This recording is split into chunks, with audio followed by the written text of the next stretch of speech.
নমস্কার। রাধে রাধে। মাঘ মাসে মূলা খাওয়া নিষিদ্ধ কেন? চলেন জেনে নিই মাঘ মাসে কী কী করবেন না। শাস্ত্র অনুযায়ী বিভিন্ন তিথি অনুযায়ী বিভিন্ন খাদ্য গ্রহণে নিষেধ আছে, যেমন অষ্টমী, চতুর্থী, পূর্ণিমা, অমাবস্যা ও সংক্রান্তিতে মাছ মাংস খাওয়া নিষিদ্ধ। ভাদ্র মাসে লাউ, মাঘ মাসে মূলো ও চৈত্র মাসে শিম খাওয়া নিষিদ্ধ। এছাড়াও বিভিন্ন তিথিতে বিভিন্ন খাদ্যদ্রব্যের নিষেধ আছে। আসলে ভিন্ন ভিন্ন তিথিতে চন্দ্রের আকর্ষণে আমাদের শরীরে বিভিন্ন রসের তারতম্য ঘটে।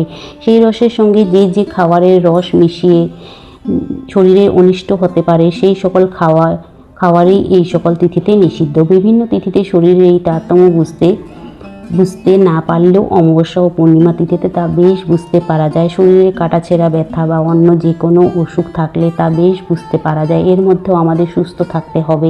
মাঘ মাসে মূলো খাওয়া নিষিদ্ধ কেন, তার পৌরাণিক কাহিনী। শিবপুরাণ মতে মাঘ মাসে পরশুরাম নিজের মহাপাপ থেকে মুক্তির জন্য ব্রহ্মার উপদেশে শিবের নিকট যাওয়ার জন্য কৈলাসে যান।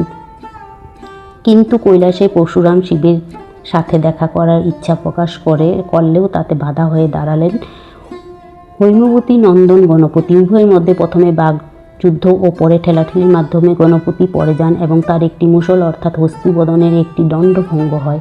সেই মুষল থেকেই মূলা গাছের জন্ম বলেই মাঘ মাসে হিন্দুদের অর্থাৎ সনাতন ধর্মাবলম্বীদের মূলা ভক্ষণ নিষিদ্ধ।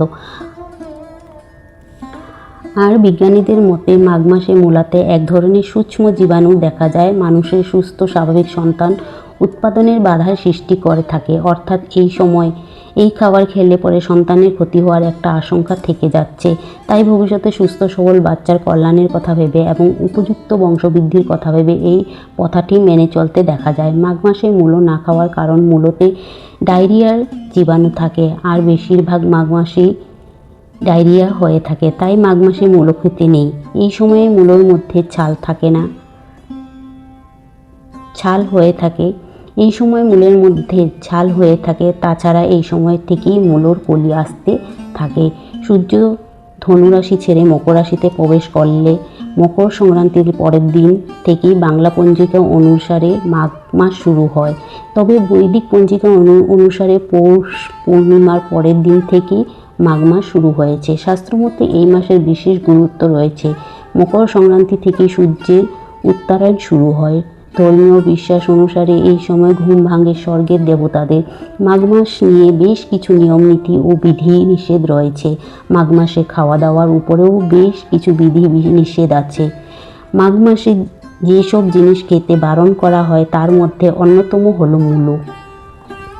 এই সময় মূলো খেতে নেই বলে পঞ্জিকায় স্পষ্ট উল্লেখ আছে। তবে শুধু ধর্মীয় বিশ্বাস নয়, এর পেছনে রয়েছে বৈজ্ঞানিক ব্যাখ্যাও। কেন মাঘ মাসে মূলো খেতে নেই তা জেনে নিন। শাস্ত্র অনুসারে মাঘ মাসে মূলো খাওয়ার মদ্যপান করার শামিল। মাঘ মাসে মূলো খেলে শরীরে প্রতিকূল শক্তির উদ্ভব হয়।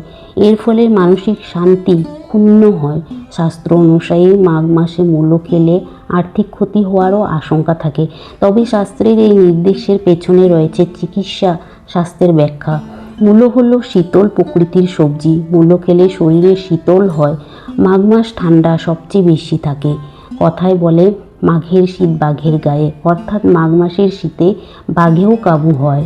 তাই মাঘ মাসে মূলো খেলে আয়ুর্বেদ মতে কফ, কাশি ও সমস্যার ভুগতে হতে পারে। এই কারণে মাঘ মাসে মূলো খেতে নেই। এছাড়া মাঘ মাসে তামসিক আহার করার উপরেও নিষিদ্ধতা আছে শাস্ত্রে। এই কাজ করলে আপনার কোষ্ঠীতে বিভিন্ন গ্রহ কুপিত হতে পারে। জয় শ্রীকৃষ্ণ।